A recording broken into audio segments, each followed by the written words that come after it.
There is a forbidden book, lost for centuries, that includes fallen angels, bloodthirsty giants, and a warning to all humanity.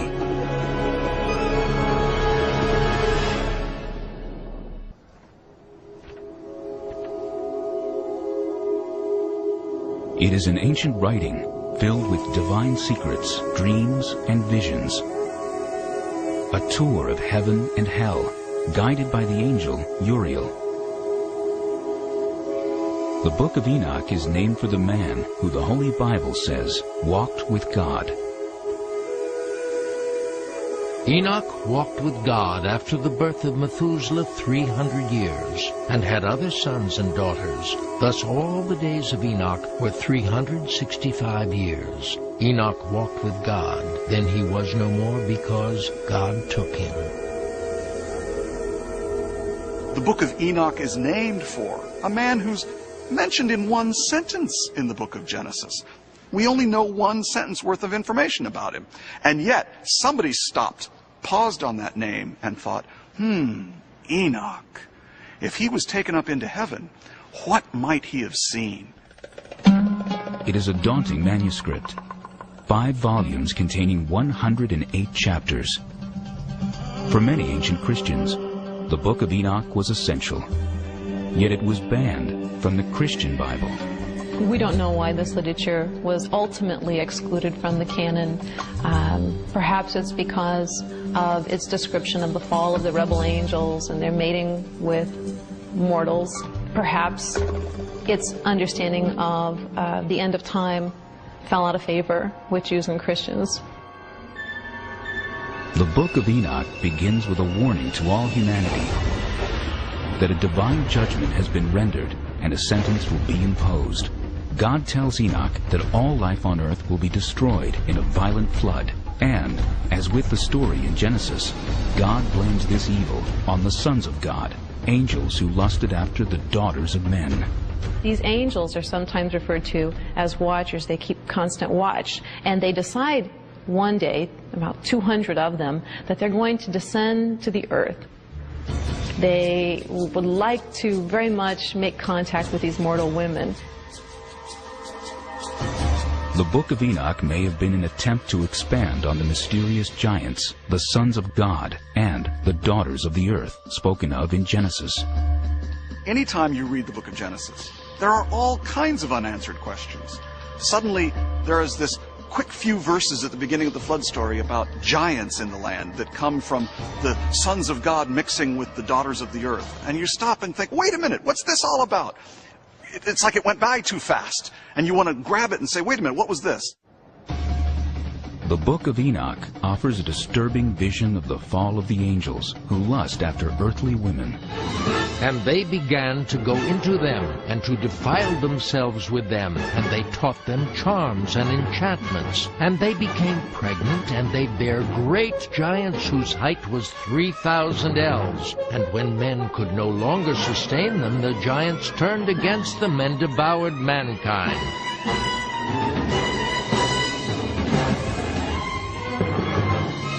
That these angels have crossed over this boundary that they shouldn't have. They were spiritual beings and they were to remain as such. When they decided to descend upon earth, this unleashed upon the earth all sorts of problems. Not only these giants who are bloodthirsty and violent, but also these angels went on to teach humankind a variety of forbidden crafts. They also taught human beings how to make weapons of war. Now, the good angels, the ones not tempted by these beautiful women, go to God and say, you know, there's a lot of bloodshed caused by these bad angels. At which point God says we need to bind Azazel, the sort of lead fallen angel, to bind him and to then cast him into a pit. We might think of this as, how do we take care of nuclear waste in the 21st century? You take it out to a part of the world where no one lives, and you bury it as deep as you can. For this community, the angel was like that sort of nuclear waste. Dangerous, volatile. After the rebel angels are cast into the depths of the earth, Enoch has a dream vision. The lead angel, Azazel, begs Enoch to plead their case before God, to petition the Almighty to release them from the depths of the earth. The request for clemency is denied. This version of the fall of the angels was very popular in its day and maintained popularity for centuries to come. When we look at Dante's work on the Inferno, it's largely out of the material in Enoch.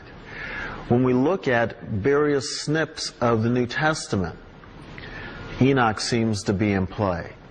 In Corinthians, when Paul talks about women covering their hair so the angels won't be seduced and tempted, it goes back to the fallen angels tradition. Another episode tells of Uriel, a powerful angel in charge of the stars, who becomes Enoch's guide through the heavenly realms. Uriel's name, in fact, means God is my light. And whenever he is described, frequently in relation to God, he is situated to the east of God's throne. This is very interesting. Of course, the sun rises to the east. So this gets us thinking, Uriel, a figure associated with light, perhaps associated in some way with the sun, or the stars, or the idea of these heavenly bodies making their rotations daily. And all these Uriel, the holy angel, who is the leader of them all, showed to me, and their positions, and I wrote down their positions as he showed them to me. And so something is going on here with the stars. It may well be going back to the role of astrology and the study of stars in the Persian Empire that is now giving rise to this new awareness that constellations aren't just constellations of stars, they're constellations of power. And through this tour of heaven, Enoch gets the information, and he knows where the powers are. And to know where the powers are means that you have access to the power. With its lush descriptions of heavenly powers and the horrors that await evildoers, even angels, Enoch was one of the most popular books among the early Christians.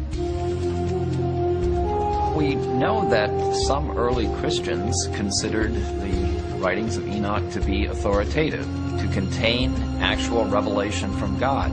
So, because some people thought that, some influential people thought that, the book was used as you would use other books of the Bible. After all, Revelation appears in the New Testament. But Enoch, for reasons that I think are fairly clear, was just considered a little too strange, a little too suspicious, a little too creative, perhaps, for the tradition. Having said that, there's no doubt that it was widely read and very popular. Yet the Book of Enoch was denied a home in the official Christian canon. This imaginative tale fell into obscurity until the late 18th century, when a Scottish explorer named James Bruce came upon this mysterious text in Aksum, a city in the Ethiopian highlands. Travelers to Ethiopia found manuscripts of these books and brought them back to Europe. This caused quite a sensation. I'm aware of scholarly reaction to them. People were excited about having these texts that we knew about only through allusion before this time, or a brief quotation. Whether this raised any questions in people's minds, canonical questions, should we put these books in the Bible? I'm not aware of really intense discussions of that sort.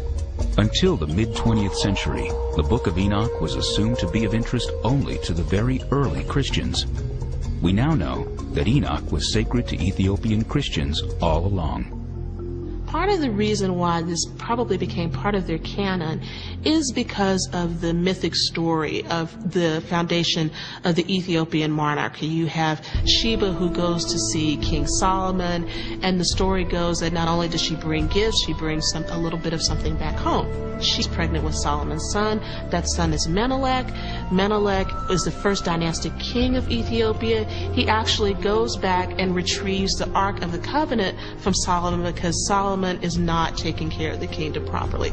And the Ark rests reportedly in Aksum in Ethiopia. So when Christianity comes later in about the 4th century to Ethiopia, there's already a story there. There's already a connection to the Old Testament story. So the Book of Enoch and all these other types of books that are included within the Ethiopian canon become part and parcel of putting together this Old Testament story, this Old Testament link, with a very new Christianity that enters into the Ethiopian. They don't give up the old.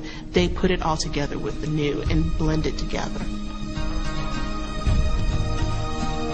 Large portions of the Book of Enoch also were found among the Essene literature, hidden in the caves of Qumran, as part of the Dead Sea Scrolls. What about when Joshua and the nation of Israel entered the land of Canaan? They were instructed to wipe out every man, woman, and child of certain tribes. I've talked to some people whose entire rejection of the Bible and God rests on this portion of the biblical text. This video is for those people. What no one ever mentions when recounting this issue is that according to the story itself, the tribes that they killed were non-human hybrids called the Nephilim, and they were huge. They had iron beds 13 feet long and 6 feet wide. It says that the Israelites were like grasshoppers in the sight of the Canaanites. These Nephilim were the offspring of very evil spiritual beings, and they were apparently the primary reason God sent the flood. Satan knew of the prophecies of one that would come to defeat him, and before any of the prophets came to expand on how this was to occur, all he knew at that point was that the Messiah would be a human. The Nephilim were an attempt to infiltrate the entire bloodline of humanity so that the Messiah could not be a full-blooded man. And if it weren't for Noah and his family, it would have worked. Then when Abraham found out from God that the land of Canaan was to be given to Abraham, Satan also found out. and he had over 400 years to plant this minefield of Nephilim in the land of Canaan, in an attempt to thwart the plan of God. Genesis 6:4 tells us that the Nephilim were also on the earth after the flood, and it is them who Joshua was told to wipe out. Tribes such as the Rephaim, the Emim, the Horim, the Zamzummim were all giants. The kingdom of Og was the land of the giants. Later, we also find Arba and Enoch and his 7 sons, the Anakim, also giants, along with the famed Goliath and his 4 brothers.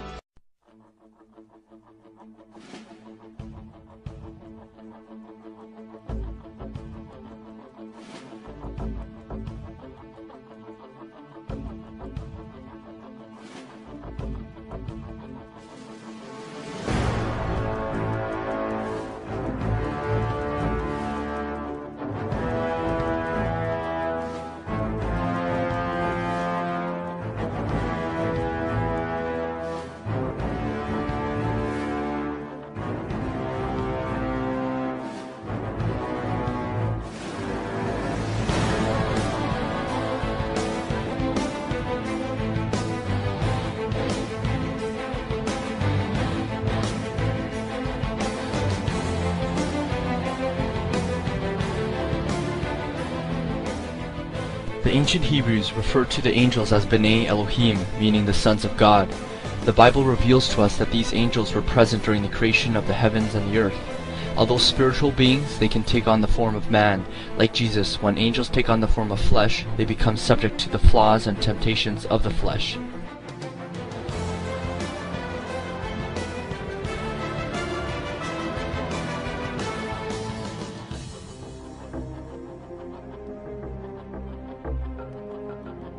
God sent 200 angels to earth.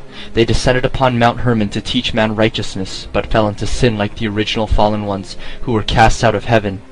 These angels, like all angels, were distinct by creation, and so it was that they taught various arts to man.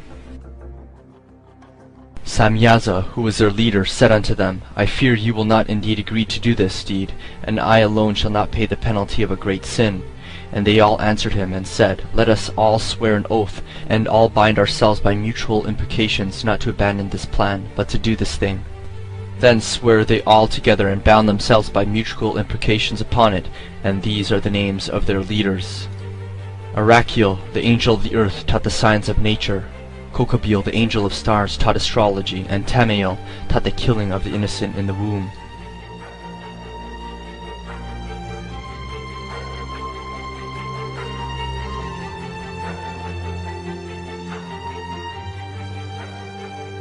Azazel, another chief fallen angel who was akin to Satan, taught men the art of warfare, the making of swords, knives, shields, and coats of mail, and women the art of deception by ornamenting the body, dyeing the hair, and painting the face and the eyebrows. He also revealed to the people the secrets of witchcraft and corrupted their manners, leading them into wickedness and impurity, until at last he was bound, at the Lord's command, hand and foot, by the archangel Raphael, and chained to the rough and jagged rocks of where he is to abide in utter darkness until the great day of judgment.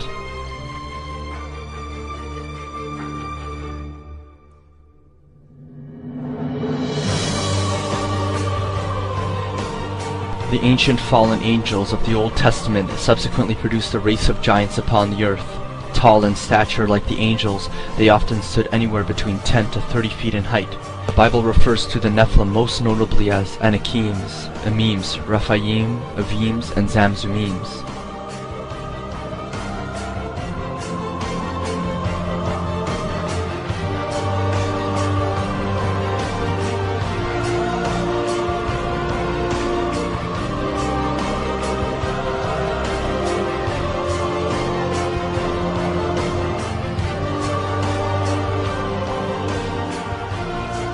But God had chosen a shepherd boy by the name of David to slay the remnants of the giants, to wipe out the Nephilim from the face of the earth.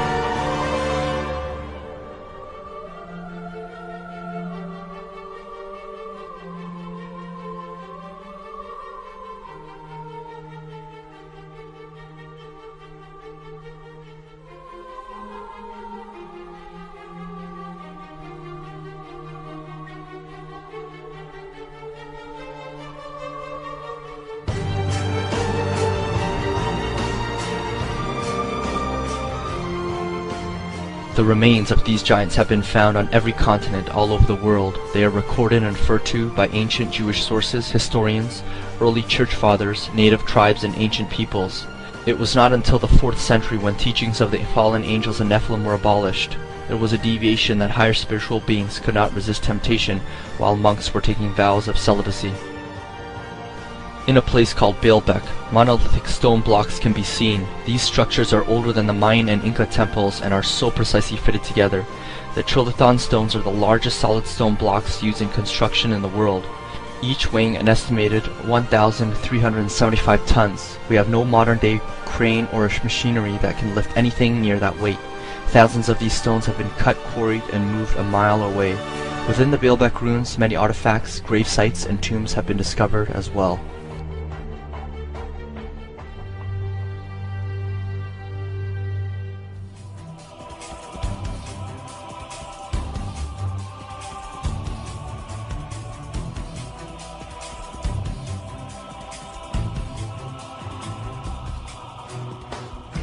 During the 1700s and 1900s in Europe and in the United States, the Smithsonian began massive excavations of great burial chambers.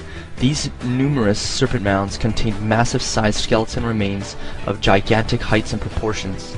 Many of the burial remains contain artifacts, weapons, and armor. All throughout the world, in various countries and cultures, people have found similar burial sites.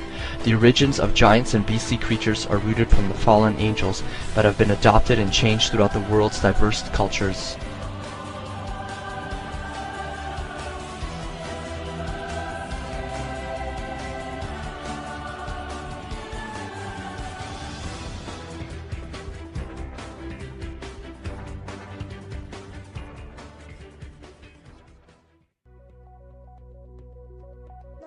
Is the everlasting God, the creator of all the earth, who never grows weak or weary. No one can measure the depths of his understanding.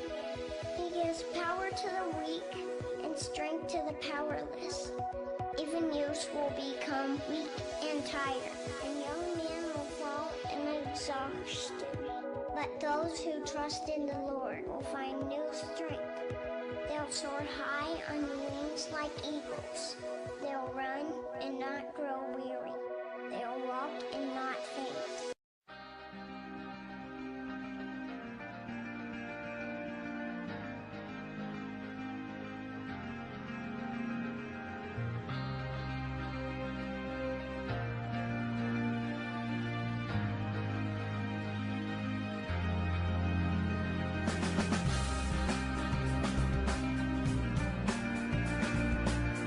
Angels are found throughout the Bible, during the Torah, and during the life of Jesus. In the Torah, or Old Testament, 2 classes of angels are named, seraphim and cherubim.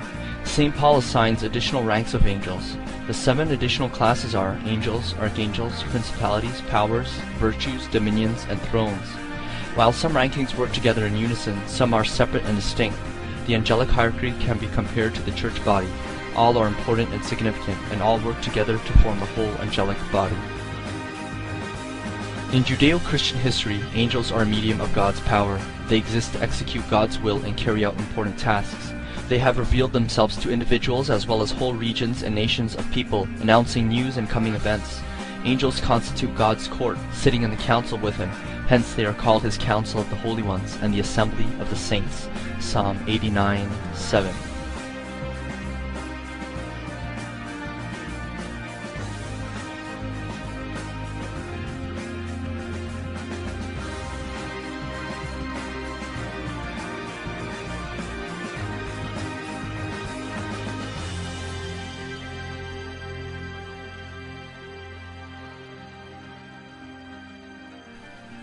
The hosts or warring angelic angels are often present in the scriptures. In the prophetic books, angels appear as messengers bringing prophetic news to Israel or executing the will of God. It is written that they are formed by the breath of God and encompassed by light. Angels are attributed with light and are able to fly at tremendous speeds, being able to encircle the earth at the speed of light. They can travel around the earth 7.5 times in 1 second. Upon the coming destruction of Israel by the Assyrian army in the book of Kings, an angel enters the Syrian camp, killing 186,000 soldiers by morning. When angels take on the form of flesh, they become subject to the weaknesses of the flesh, like Jesus was when he became man.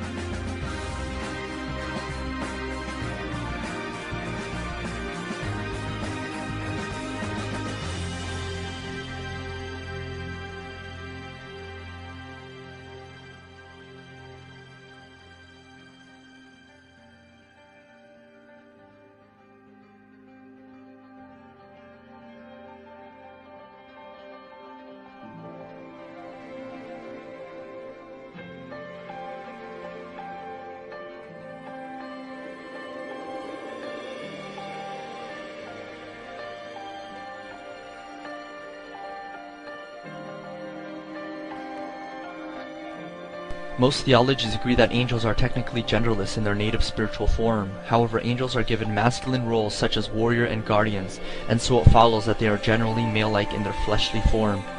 However, there is a single reference to two female beings in Zechariah 5:9, in which two female angels are seen with wings like a stork, lifting a basket between heaven and earth. In Matthew, it states that angels are not given or taken in marriage. However, Jesus makes no mention of angels taking on the form of flesh. During Jesus' time, the book of Enoch and other ancient sources revealed the fallible nature of angels in the form of man. It was widely believed and known at the time that angels had paired with the daughters of man. In the book of Revelations, the number of angels is said to be 1,000 thousands and many tens of thousands. While there is no specific number mentioned or given, it is clear that there are an incredible amount of angelic hosts.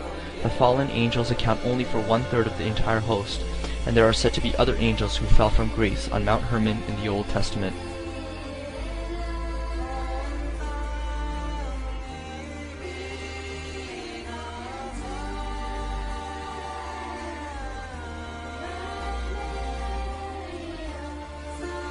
Some angels hold positions of high rank, but at the same time carry out tasks within lower rankings. In Judeo-Christian tradition, Michael is the angel referred to as who is like El, meaning one who is like God.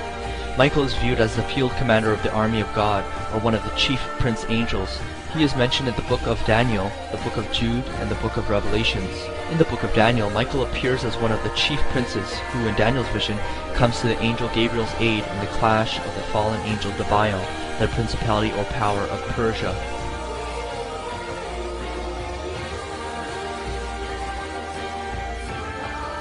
The angel Gabriel mentioned in the book of Luke, Raphael, who is mentioned in the book of Tobit, and Uriel, who is mentioned in the book of Enoch, are all considered to be archangels. A chief fallen angel called Abaddon is mentioned in Revelation 17:8. He is also referred to as Apollyon in Greek and is said to reside in the abyss in the Euphrates River and Persian Gulf, where he and 3 other fallen angels will be released during the end times. Abaddon is referred to as an individual angel as well as a regional entity. His name means a place of destruction, which is associated to war, death, and devastation. He is described as the king of the bottomless pit, where he is currently bound till one of God's angels releases him.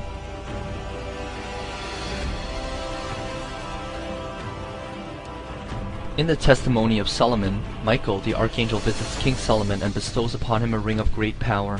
The story goes that Solomon employs this ring to command Nephilim spirit demons in the building of the holy temple of Jerusalem.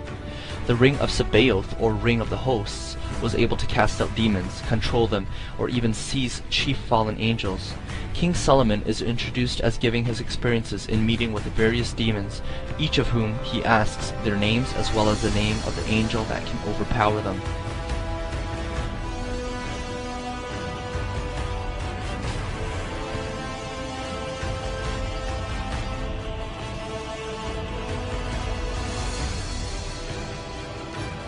Michael, Gabriel, Uriel, and Raphael are considered by ancient Jewish sources as being the 4 seraphim standing in attendance at God's throne. Although they are the highest-ranking angels in the hierarchy, they also hold the title of being archangels. They are considered to be some of the highest-ranking remnant angels who have not sinned or had come into the daughters of man.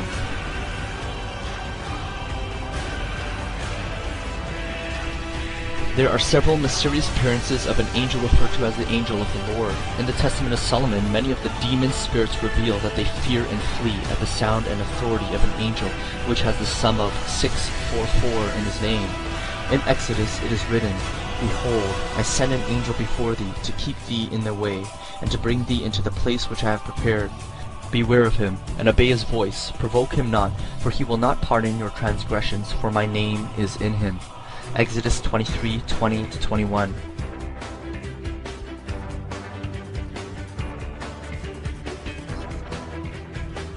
On one occasion, in Judges, the angel of the Lord appears to Samson's mother and gives news that she will bear a son, even though she has been barren and unable to conceive. They ask the angel his name so that they can offer thanks, but the angel says, Why do you want to know my name? For it is a secret. The word used here translates to one found in Isaiah 9:6. His name shall be called Wonderful. The captain of the host is none other than Jesus.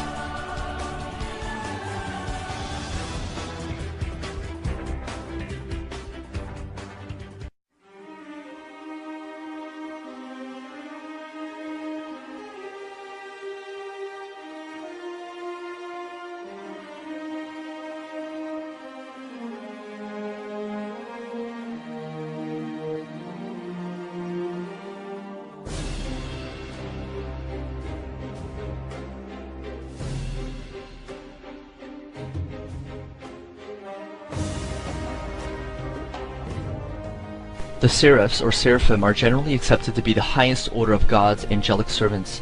They stand by God's throne chanting, Holy, holy, holy is the Lord of hosts. The whole earth is full of his glory. Isaiah 6:3.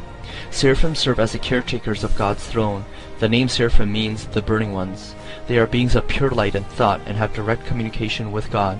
They resonate with fire and love and are described as having 6 wings and 4 heads of different animals. Metatron, Lucifer, Chemiel, Nathaniel, Gabriel, and Seraphiel are all thought to be seraphim. Metatron is thought to be the transformed Enoch and Xenophon, the transformed Elijah, according to ancient oral tradition. Seraphiel is described as an enormous, brilliant angel, as tall as the 7 heavens. He is beautiful like lightning and is a chief of the seraphim. He is committed to their care and teaches them songs to sing for the glorification of God. Certain passages also refer to the seraphim as fiery flying serpents. Serpent in Hebrew is associated to meaning charming or wise, unlike the snake in our modern culture. In Isaiah 6:2 it is written, Each of them had 6 wings, with 2 he covered his face, and with 2 he covered his legs, and with 2 he would fly.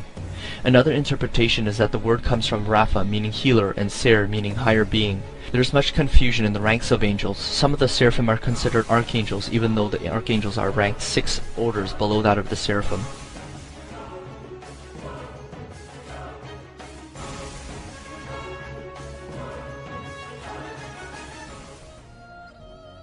Cherubim are considered the elected beings for the purpose of protection and guardianship. In Genesis 3:24 it says that God placed on the east side of the Garden of Eden cherubim and a flaming sword flashing back and forth to guard the way to the tree of life.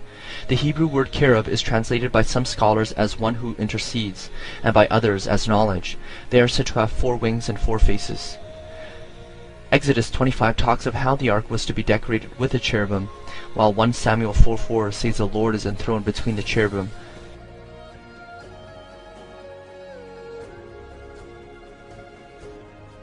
Thrones are living symbols of God's justice and authority, and are beings of tremendous power and movement.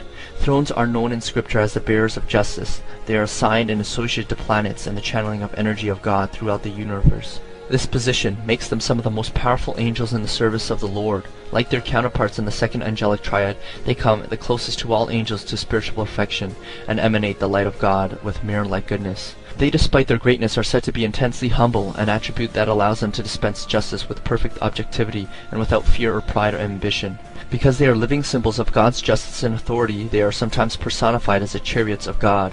The thrones are said to reside in either the 3rd or 4th heaven.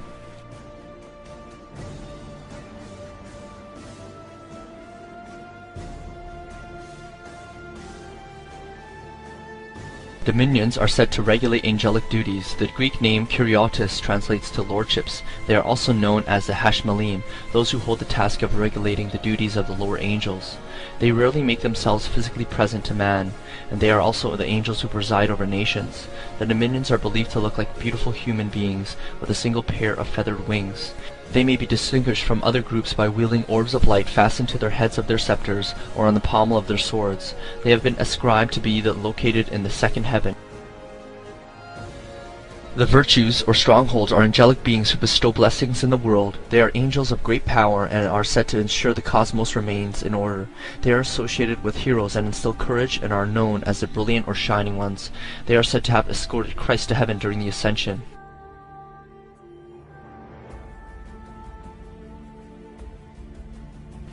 The powers are said to be the first angels created by God and are said to reside along the border between the first and second heavens.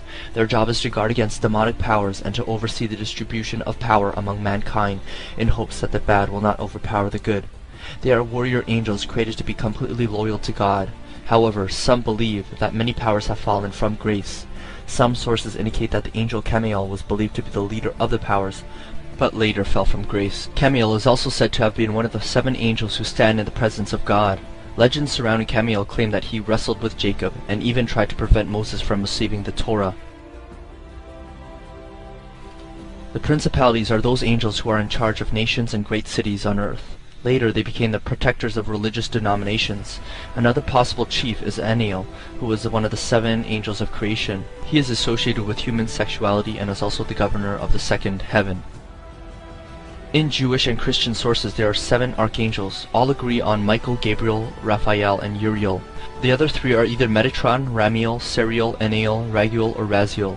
These angels are said to be the most important intercessories between God and humans, and they are also in constant battle with the sons of darkness. Michael is the only angel in the Bible named expressly as the archangel. In Daniel he is referred to as one of the chief princes. Another possible interpretation of the 7 archangels is that the 7 are the 7 spirits of God that stand before the throne described in the book of Enoch and in the book of Revelations.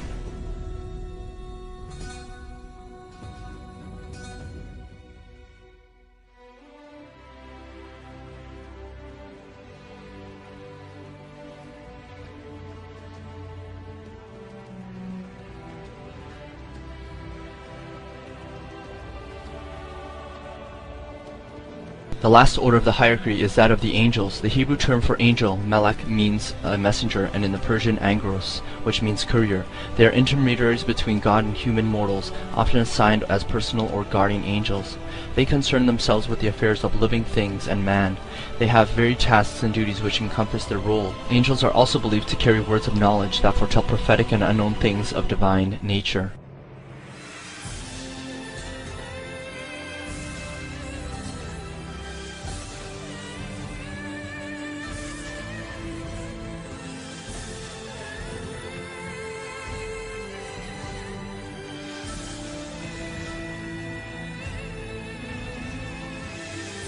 Jews and Christians believe in a war that was predicted by the prophet Ezekiel. The story of Gog and Magog is a vision that took place in the book of Ezekiel and Revelations.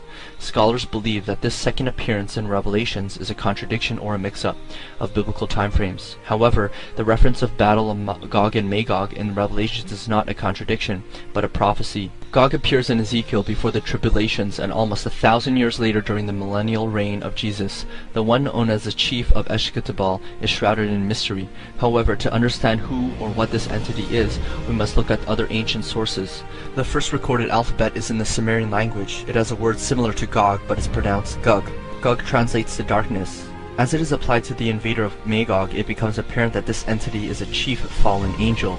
This invasion will take place in northern Israel along the golden border of Mount Hermon, where the famous Nephilim king Og is said to have inhabited. In Ezekiel, 5 clues are given to how and when the battle will take place in his first appearance. The prophecy of Gog is about a spirit that will be loosed in the end times, similar to that of the 4 fallen princes that are bound in the Euphrates River.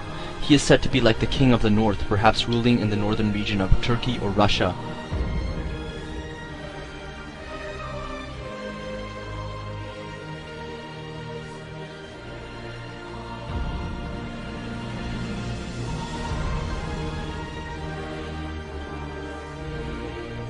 Together, the angelic beings have been a source of blessings and curses, carrying out the will of God and sometimes falling from grace. God allowed us to choose right from wrong.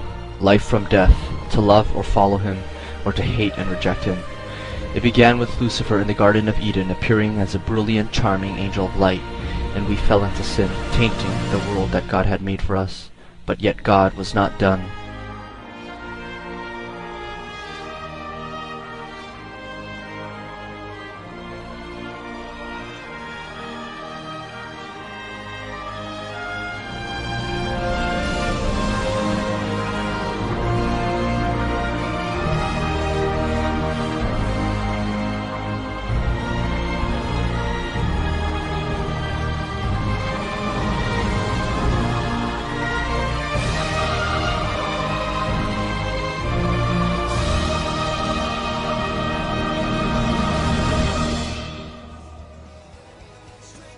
He sent someone, one who is mighty to save, who forever is the author of salvation, who died for us, rose again, and conquered the grave.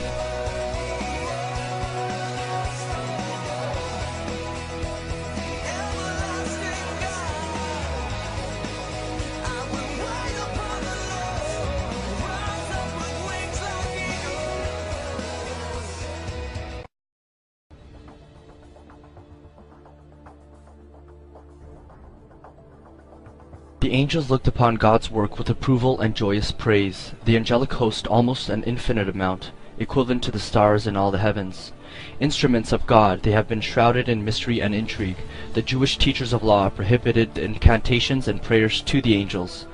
As a medium of God's power and not our own, man should call directly upon the name of the Lord and no other. They sit in the council of jubilation, where Jewish tradition teaches if 999 vote for conviction and only one for acquittal, God decides in favor of man. According to Job, the angels have a moral sense but fall short of God's spiritual perfection. Their food is manna, the bread of the mighty, and although they eat heavenly bread, they are also immaterial and not being subject to the limitations of time, space, and their native spiritual form. They can assume a physical form or body if it falls in the nature of their mission, just like Jesus did when he became man. Angels can take flight at any moment and become invisible at any time. Often they appear as brilliant flaming creatures or as fiery flying serpents. The term serpent signifies wise, charming, brilliant, and beautiful, unlike the snake portrayed in the Garden of Eden story. Angels are powerful and dreadful, endowed with wisdom and with knowledge of all earthly things, correct in their judgment, holy but not infallible. Angels are almost always male and are referred to as the sons of God. However, Zechariah 5:9 is the only reference to two female angels in which two female beings are seen with wings of crane. When appearing to man, angels are usually seen to be about 10 or so feet in height, and this varies substantially.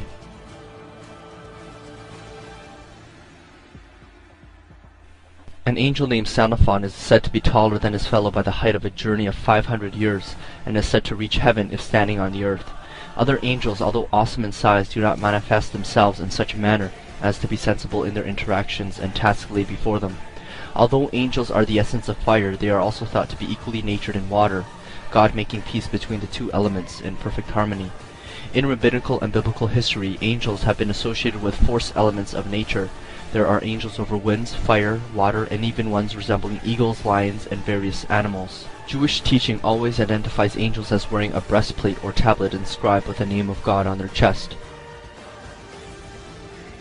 Many of the ancient myths and legends of minotaurs, winged creatures, and supernatural beings can be traced back to Jewish and ancient biblical history. However, these myths and legends are a deviation from the true occurrences of ancient biblical times. Although they are steadfast in their commitment to God, they are nonetheless fallible. These angels are said to have fallen from grace, or referred to as losing their first estate. 2 are said to have been expelled from heaven for 138 years on account of prematurely disclosing the decree of Sodom's destruction, according to the ancient Jewish mysticism. The angels in many aspects are inferior to man. Enoch intercedes on behalf of the angels instead of having them intercede for him, and none of the angels could see what he saw on the account of God's glory. According to Enoch and extra-biblical sources, there are 7 archangels or chief princes of God's presence. This means that they are permitted in God's direct presence. Raguel is said to stretch his wings out over the throne and shield the ministering angels from the consuming fire of God and the higher angels. The 7 angels of the presence of the throne of God are described primarily as Uriel, Raphael, Raguel, Michael, Sariel, and Jeremiel.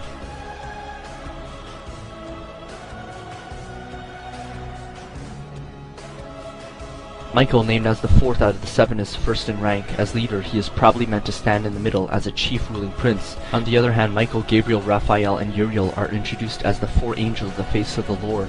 In Enoch, these four archangels stand near the crystal throne of God, each surrounding him on all four sides. The Book of Daniel was the first account of individualized angelic names and titles. At the advent of these attributes, angels became personalized, distinct, and known generally to the community at large.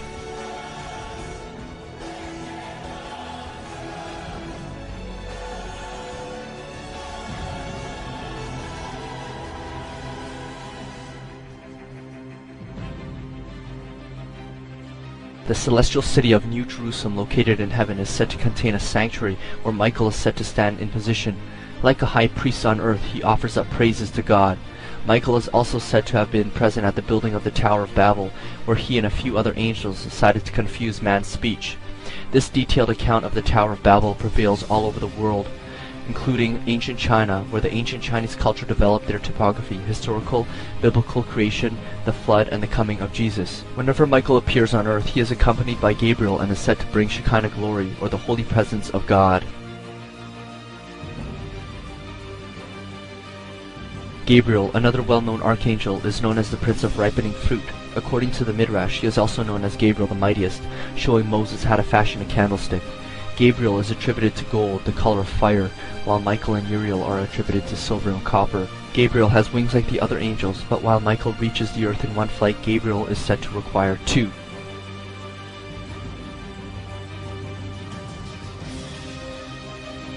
Raphael is one of the seven who stand before the Lord and is known as the angel of healing.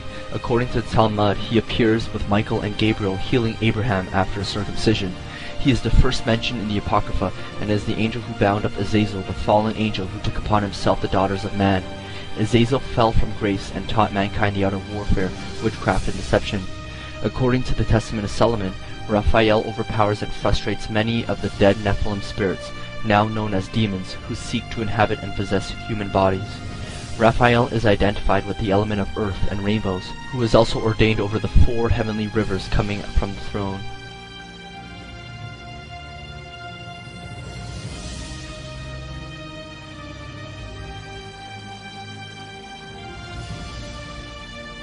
Uriel, who is one of the four angels who stand in attendance before God, is associated with the eagle, lion, and is said to be the angel over thunder and earthquakes and the abyss. According to the Torah, his name means fire or light of God. He is placed over repentance, hope, and eternal life. As a chief prince, he intercepts the accusations and persecutions of Satan and aided John the Baptist from Herod during the massacre of the innocents. In the Midrash, Uriel is identified as being the bringer of light to mankind. Uriel guides Enoch on a journey of the upper heavens and also prays to God to end the violence and corruption of the Nephilim in ancient times.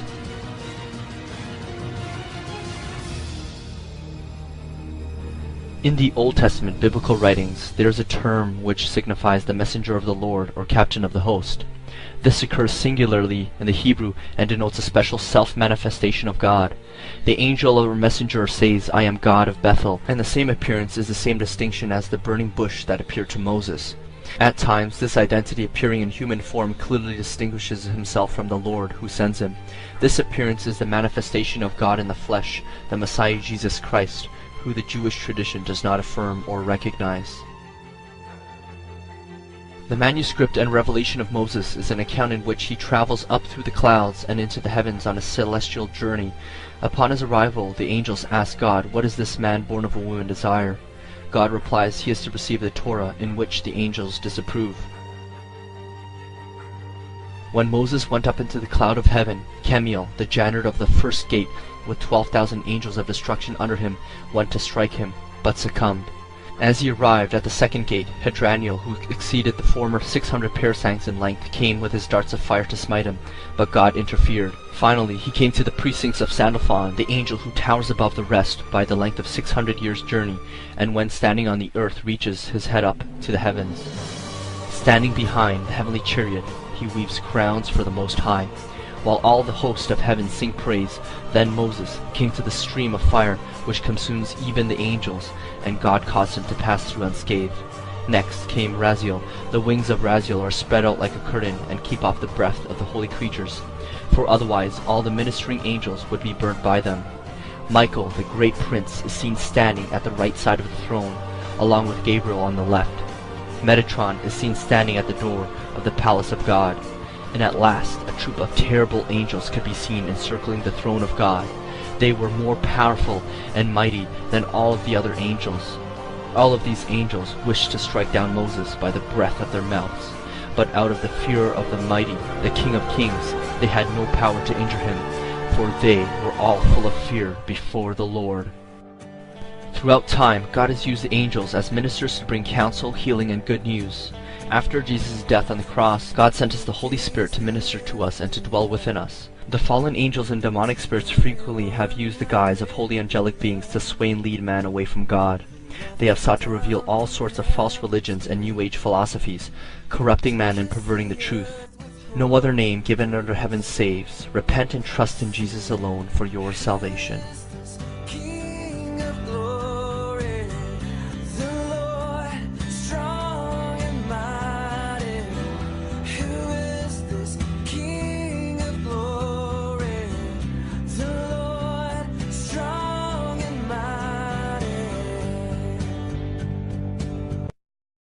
And it came to pass, when the children of men had multiplied, that in those days were born unto them beautiful and comely daughters. And the angels, the children of the heaven, saw and lusted after them, and said to one another, Come, let us choose us wives from among the children of men. And they became pregnant, and they bare great giants. And when men could no longer sustain them, the giants turned against them, and devoured mankind.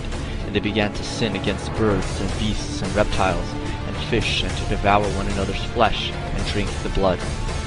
And I, Enoch, was blessing the Lord with majesty and the King of the ages. And lo, the watchers called me, Enoch the scribe, and they besought me to draw up a petition for them, that they might find forgiveness. I saw in my sleep that it will now say with a tongue of flesh, and with the breath of my mouth. I wrote out your petition, and in my vision it appeared thus, that your petition will not be granted unto you throughout all the days of eternity, and that judgment has been finally passed upon you. And the vision caused me to fly, and lifted me upward, and bore me into heaven. And I went into tongues of fire, and drew nigh to a large house which was built of crystals. And the walls of the house were like a tessellated floor made of crystals, and its groundwork was of crystals. Its ceilings was like the path of the stars, and the lightnings, and between them were fiery cherubim, and their heaven was clear as water. A flaming fire surrounded the walls, and its portals blazed with fire. And the Lord called me with his own mouth, and said to me, Come hither, Enoch, and hear my word. And I heard his voice, Fear not, Enoch, thou righteous man and scribe of righteousness. Approach hither, and hear thy voice. And go, say to the watchers of heaven, who have sent thee to intercede for them, You should intercede for men, and not men for you. Wherefore have you left the high, holy, and eternal high, and lain with women, and defiled yourselves with the daughters of men, and taken to yourselves wives, and done like the children of earth, and begotten giants as your sons? And now the giants who are produced from the spirits of flesh shall be called evil spirits upon the earth, and on the earth shall their dwelling be.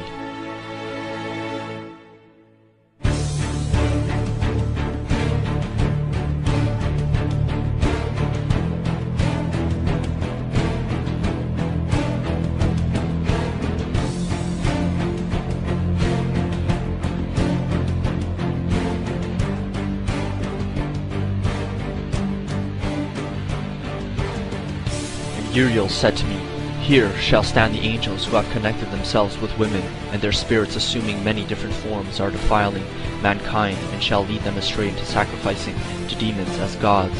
And I, Enoch, alone saw the vision, the ends of all kinds, and no man shall see as I have seen. Then Raphael answered, one of the holy angels who was with me, and said unto me, These holy places have been created for this very purpose, and the spirits of the souls of the dead should assemble therein. Ye, that all the souls of the children of men should assemble here, and these places have been made to receive them till the day of their judgment, until their appointed period. And from thence I went to another place, and he showed me a mountain range of fire which burnt day and night. And the seventh mountain was in the midst of these, and it excelled them in height, resembling the seat of the throne. And fragrant trees encircled the throne, and amongst them was a tree such as I had never yet smelt. Neither was any amongst them, nor were others like it. It had a fragrance beyond all fragrance, and its fruit is beautiful. Then I said, How beautiful is this tree, and fragrant, and its leaves are fair, and its blooms very delightful in appearance. Then answered Michael, one of the holy, honored angels, who was with me, and was their leader, This high mountain, which thou hast seen, whose summit is like the throne of God, his throne, where the Holy Great One, the Lord of glory, the eternal King, will sit, when he shall come down to visit the earth with goodness. And as for this fragrant tree, no mortal is permitted to touch it till the great judgment. And I came to the garden of righteousness. I said, How beautiful is this tree, and how attractive is its look. Then Raphael, the holy angel who was with me, answered and said, This is the tree of wisdom, of which thy father old and thy aged mother, who were before thee, have eaten, and they learnt wisdom, and their eyes were opened, and they knew that they were naked, and they were driven out of the garden.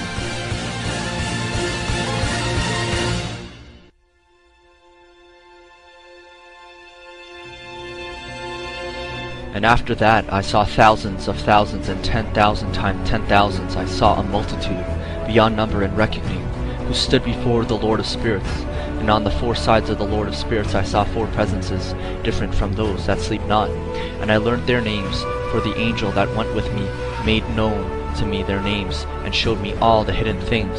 And I heard the voices of those whose presences are as they uttered praises before the Lord of glory. The first voices, Blesses the Lord of spirits, forever and ever. And the second voice I heard blessing the elect one, and the elect ones who hang upon the Lord of spirits. And the third voice I heard pray and intercede for those who dwell on the earth, and supplicate in the name of the Lord of the spirits. And I heard the fourth voice fending off the Satans, and forbidding them to come before the Lord of spirits, to accuse them who dwell on the earth.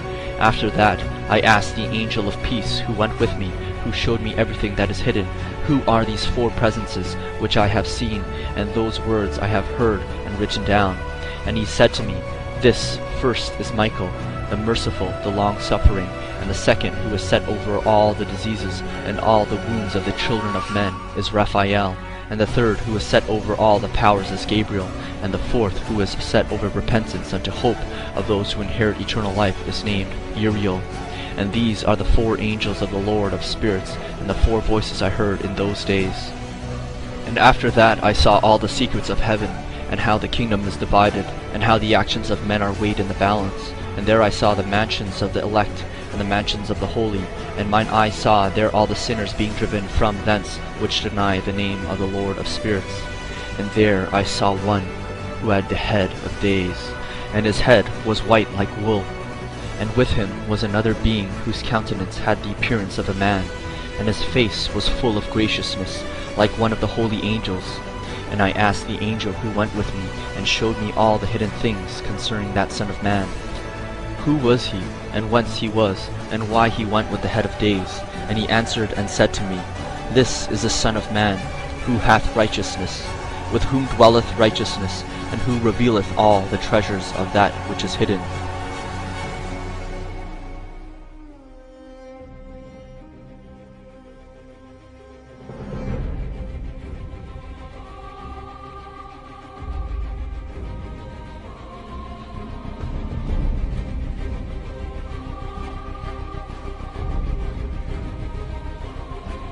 And this Son of Man, whom thou hast seen, shall rise up the kings and the mighty from their seats, and the strong from their thrones, and shall loosen the reins of the strong, and break the teeth of the sinners. And in that place I saw the fountain of righteousness, which was inexhaustible, and around it were many fountains of wisdom, and all the thirsty drank of them, and were filled with wisdom. And their dwellings were with righteousness, and holy and elect. And at that hour that Son of Man was named in the presence of the Lord of spirits, and his name before the head of days. Yea, before the sun and signs were created, before the stars of heaven were made, his name was named before the Lord of spirits. He shall be a staff to the righteousness, whereon to stay themselves and not fall. And he shall be the light of the Gentiles, and the hope of those who are troubled of heart. All who dwell on the earth shall fall down and worship him, and will praise and bless and celebrate with song the Lord of spirits. And for this reason hath he had been chosen and hidden before him, before the creation of the world, and forevermore.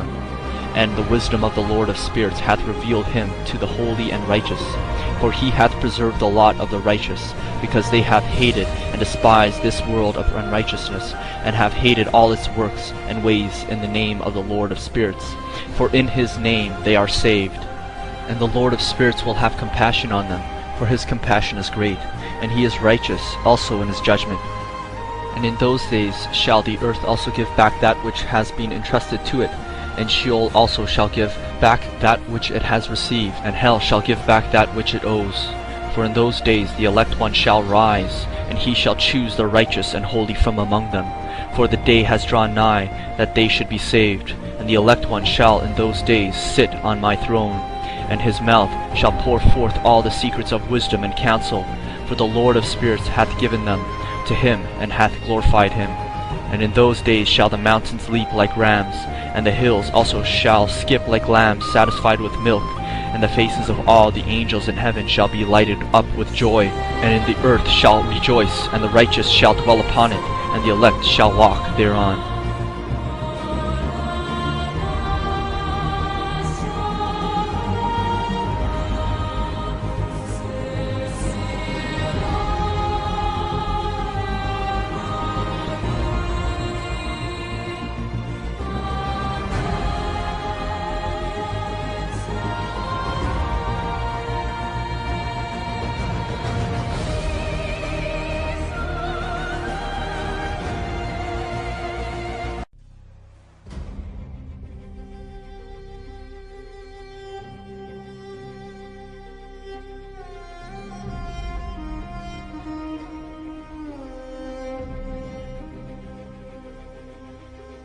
And all the others together with them took unto themselves wives, and each chose for himself one, and they began to go into them, and defile themselves with them, and they taught them charms and enchantments, and the cutting of roots, and made them acquainted with plants, and they became pregnant, and they bore great giants.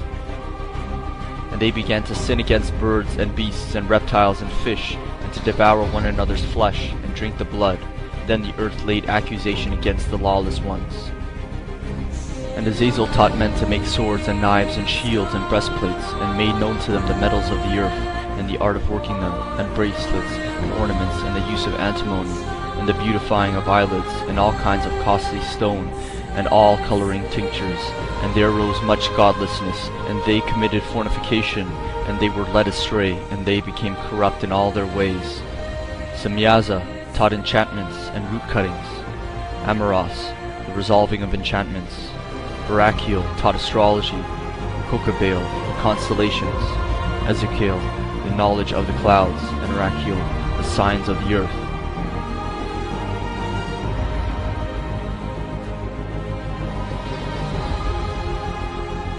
And then Michael, Uriel, Raphael, and Gabriel looked down from heaven, and saw much blood being shed upon the earth, and all lawlessness being wrought upon the earth.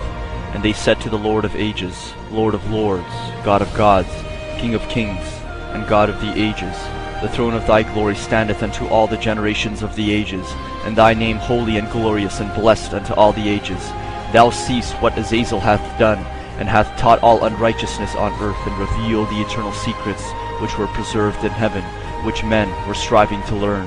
And Semyaza, to whom thou hast given authority to bear rule over his associates, and they have gone to the daughters of men upon the earth, and have slept with the women, and have defiled themselves, and revealed to them all kinds of sins. And the women have borne giants, and the whole earth has thereby been filled with blood and unrighteousness.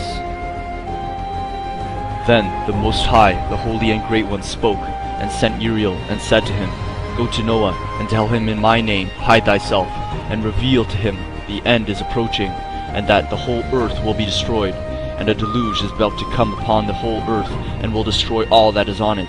And now instruct him that he may escape, and his seed may be preserved for all generations of the world. And again the Lord said to Raphael, Bind Azazel, hand and foot, and cast him into the darkness, and make an opening in the desert, which is in Dudael, and cast him therein, and place upon him rough and jagged rocks, and cover him with darkness, and let him abide there forever, and cover his face, that he may not see light. And on the day of great judgment he shall be cast into the fire, and heal the earth which the angels have corrupted, and proclaim the healing of the earth, and they may heal the plague and that all the children of men may not perish through all the secret things that the watchers have disclosed and have taught their sons.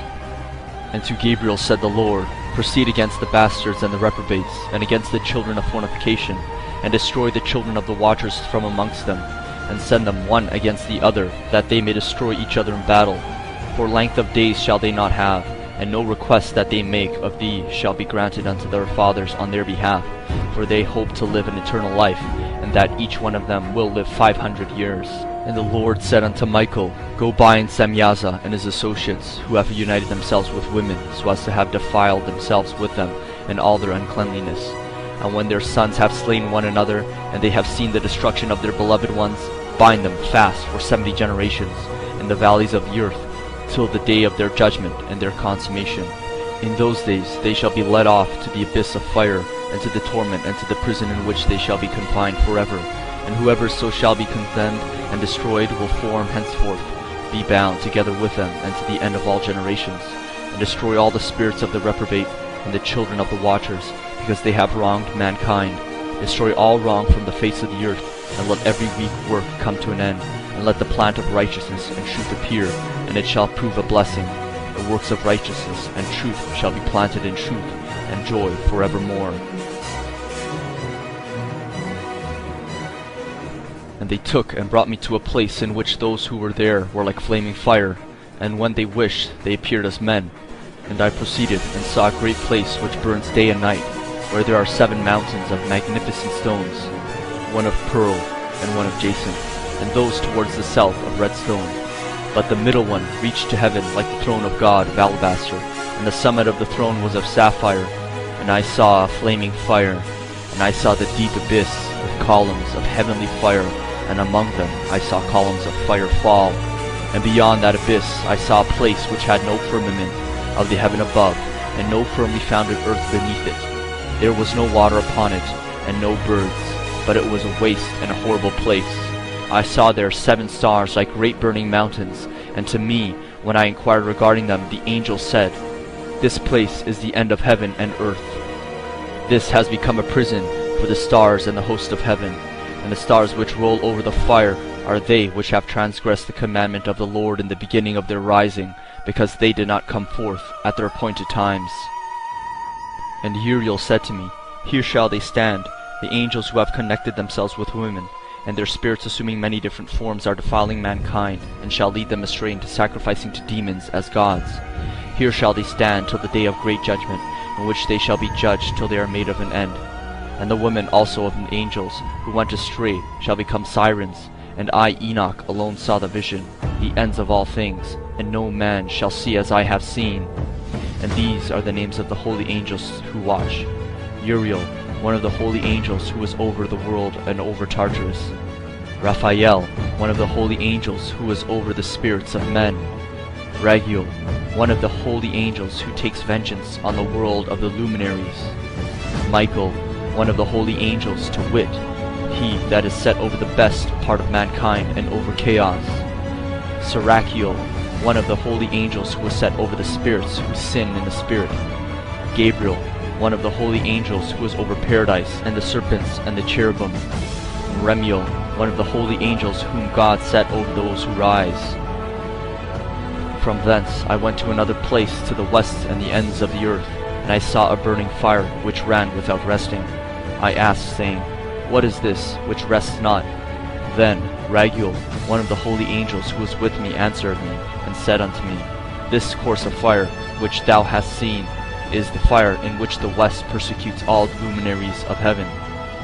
And I went from thence to the middle of the earth, and I saw a blessed place in which there were trees, with branches abiding and blooming, and between them a deep and narrow ravine.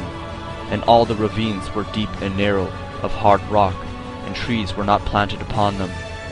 Then said I, For what object is this blessed land, which is entirely filled with trees, and this accursed valley between? Then Uriel answered and said, This accursed valley is for those who are cursed forever. Here shall all the accursed be gathered together, who utter with their lips against the Lord unseemly words, and of his glory speak hard things. Here shall they be gathered together, and here shall be the place of their judgment. In the last days there shall be upon them the spectacle of righteous judgment in the presence of righteous forever. And from thence I went to the south, to the ends of the earth, and saw there 3 open portals of the heaven, and hence there came dew, rain, and wind.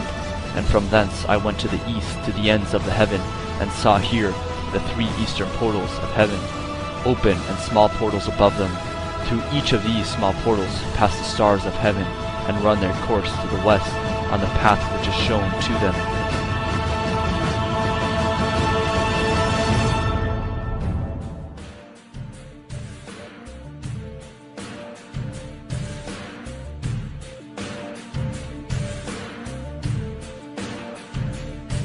And I looked, and turned to another part of the earth, and saw there a deep valley with burning fire.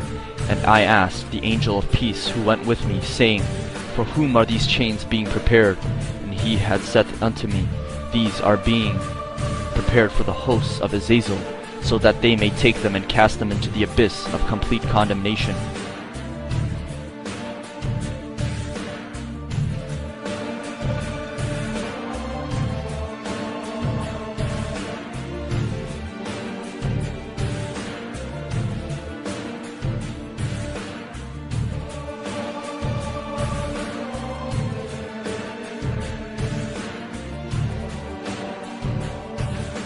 And Michael and Gabriel and Raphael and Phanuel shall take hold of them on that great day, and cast them on the day into the burning furnace.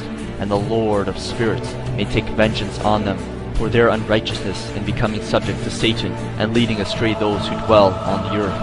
And in those days shall punishment come from the Lord of spirits, and he will open all the chambers of waters which are above the heavens, and of the fountains which are beneath the earth. And all the waters shall be joined with the waters, that which is above the end, the waters which is beneath. And they shall be destroyed, all who dwell on the earth, and those who dwell under the ends of heaven.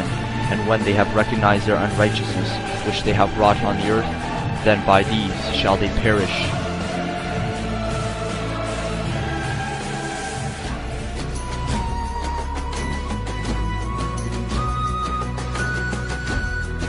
Then God blessed Noah and his sons, saying to them, Be fruitful and increase in number and fill the earth. I now establish my covenant with you and with your descendants after you, and with every living creature that was with you, the birds, the livestock, and all the wild animals, all those that came out of the ark with you, every living creature on earth. I establish my covenant with you. Never again will all life be destroyed by the waters of a flood.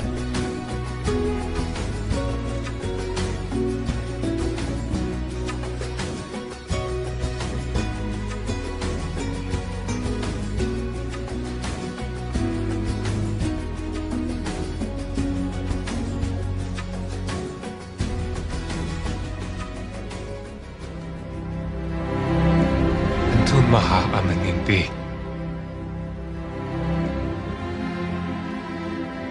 Matinda undi ehwe ana arth koste. Chaya. Laite na shalaba lehim biati.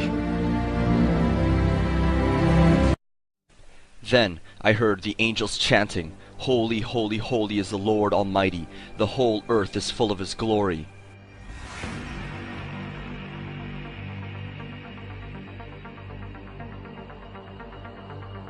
I saw on 4 sides of the Lord of Spirits 4 presences different from those that sleep not, and I heard the voice of those 4 presences as they gave glory before the Lord. The first, Michael, merciful and long-suffering, blesses the Lord of Spirits forever and ever.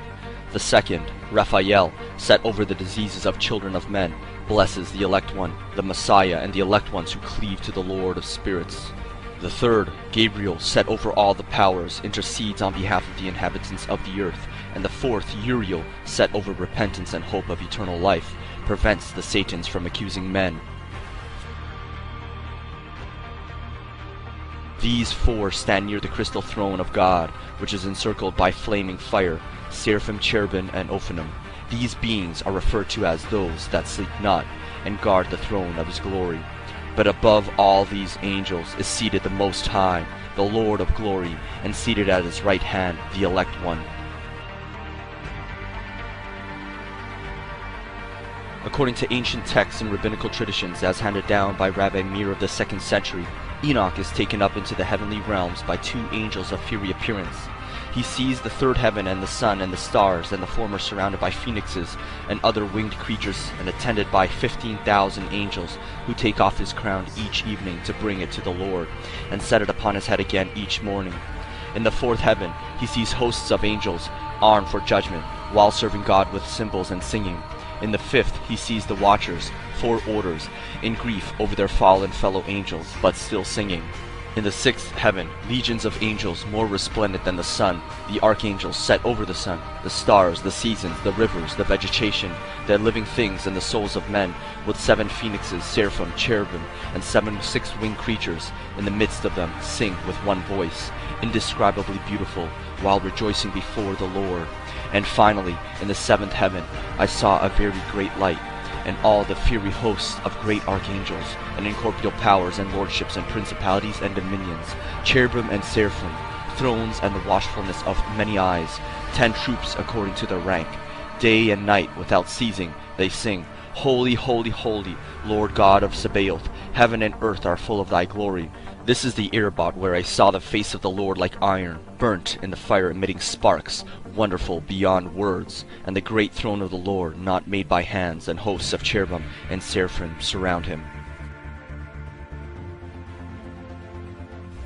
According to the Talmud, there are 7 heavens, one placed above the other, and ruled over by angelic chief princes: Kemuel, Jochiel, Raphael, Ophaniel, Cherubiel, Zedkiel, Gabriel, Sabriel, Zephaniel, Hashmal, Uziel, Hophniel, and Michael.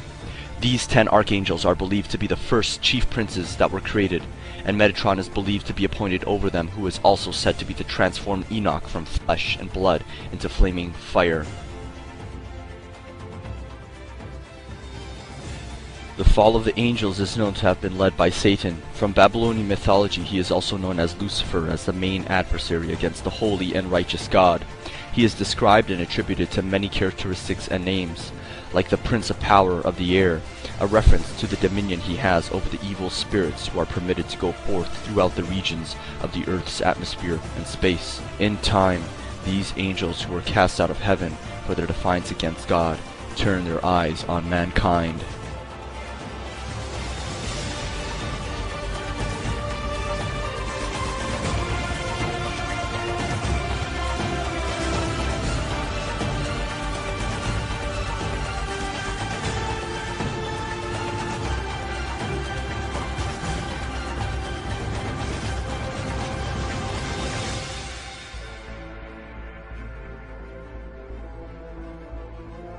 And I saw Satan fall from heaven like lightning.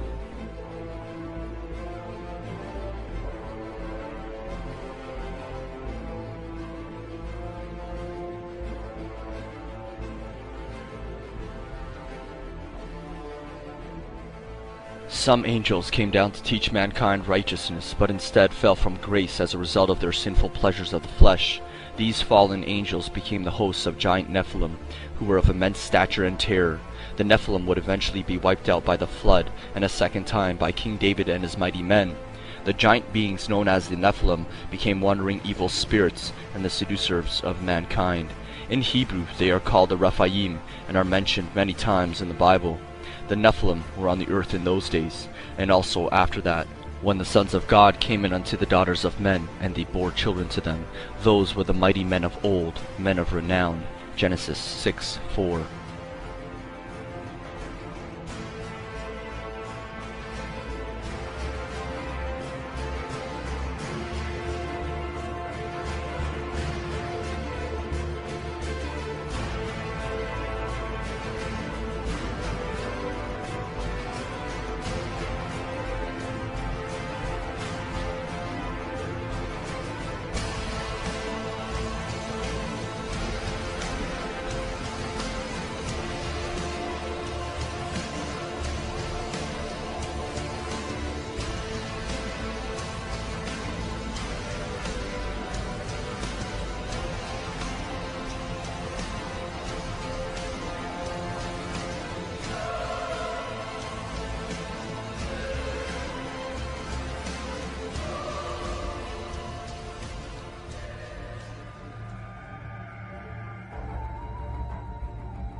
The earth was filled with great terror and evil, and the blood of man cried out from the graves. The fallen angels would finally come under confinement by the power of heaven. Captured and punished by the archangel Raphael, Azazel was one of the leaders of the population of the Nephilim. He was the chief debaucher of women. His place of punishment was in Jerusalem by the rocks of Beth Hadudah, where scapegoats were also offered for atonement. The second rebel leader alongside Azazel was Samyaza. They assembled on Mount Hermon. They had 10 generals under them, with 100 angels each at their command. These angels made an oath in defiance against the God of heaven, and they took upon themselves the daughters of man. The punishment they received at the hands of Michael, Gabriel, Raphael, and Uriel did not completely annihilate them. Samyaza and Azazel are believed to still have revealed secrets of heaven to King Solomon, while even more angels would later betray divine secrets heard from behind the curtain of heaven. As a result, fallen angels were expelled from their positions in heaven and bound in the abyss. In modern times, occultists like Aleister Crowley have opened supposed spiritual portals or stargates, releasing certain powers and deceptive spirits. Many believe that these portals have released demonic and evil influences within hell. As such, the being who came forth out of the portal that Aleister Crowley opened called himself Lamb, resembling an extraterrestrial being.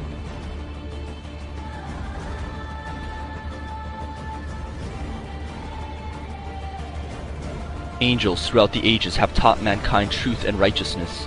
Prince Michael, the archangel, instructed Adam and Seth in the ways of agriculture. He also guided Enoch in the mysteries of the unseen world alongside Uriel and Raziel. Raphael revealed the healing power of herbs to Noah, while Suriel, the angel of the face, taught Abraham the language of creation and revelation, allowing him to study the writings of the first fathers. Gabriel taught all of the 70 languages he knew to Joseph, while Moses received divine knowledge from the angel Yephaphia, or the angel of divine beauty. Occasionally, the angelic beings of heaven gather in joyous interest to listen to a sage of great wisdom and knowledge, while at other times they resent man for the revelation of knowledge of heavenly mysteries. Thus, they sought to dissuade the Most High from giving the law to Moses. However, Moses pacified them by his swift, wise arguments, sparking great favor amongst the heavenly host. In a similar position, the angels sought to drive Jacob from paradise, until God interceded, saying, "Leave this venerable sage unscathed, for he is worthy to make use of my glory."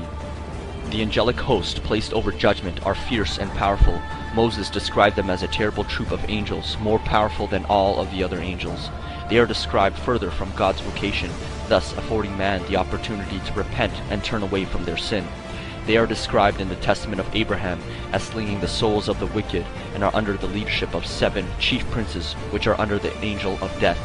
Other angels attributed to destruction are Cushiel, the rigid one of God; Nathaniel, the flaming one; Shoftiel, the judge of God; Makatiel, the plague of God; Hutriel, the rod of God; and Rogziel, the wrath of God.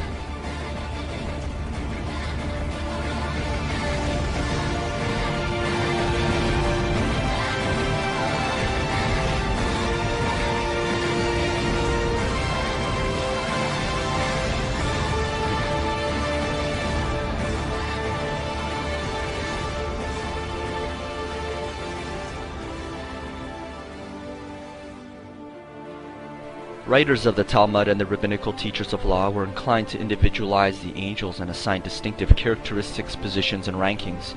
This was influenced by the breastplate tablets, which are said to be worn by the angelic hosts, in which their names appear alongside God's.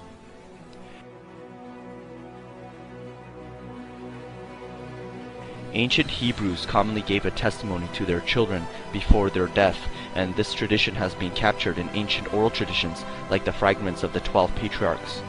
Other fragments and manuscripts are often pseudographical, being written by a close pupil or family member. While much of oral tradition and extra-biblical texts are not inspired canon like the Bible, they often affirm biblical theology and add additional understanding to the mysteries of heaven and God.